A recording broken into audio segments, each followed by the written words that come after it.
যদি আজ রাতে তোমার মৃত্যু হয় তাহলে তুমি কি আল্লাহর সামনে নামাজি হয়ে দাঁড়াবে?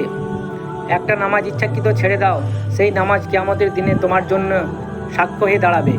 এই ভিডিওটা শেষ পর্যন্ত দেখবে, কেননা আল্লাহ হয়তো তোমার জন্য এই ভিডিওটা পাঠিয়েছে। বিসমিল্লাহির রহমানির রহিম। ভাই ও বোনেরা, আমরা কি নামাজি মুসলিম?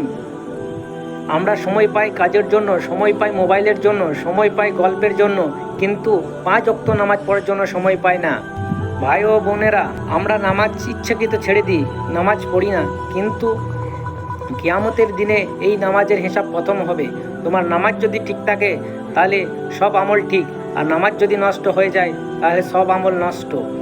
আমরা নামাজ পড়ার টাইম এলে বলি পড়ে পড়বো, কাজের জন্য সময় থাকে, মোবাইল দেখার জন্য সময় থাকে, কিন্তু 5 ওয়াক্ত নামাজ পড়ার জন্য সময় পায় না।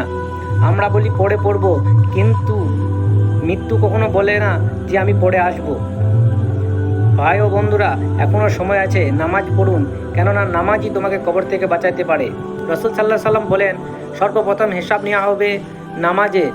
নামাজ ঠিক তো সব ঠিক, আর নামাজ নষ্ট তো সব আমল নষ্ট। কবরের অন্ধকারে কেউ তোমার সঙ্গে থাকবে না, থাকবে এই নামাজ।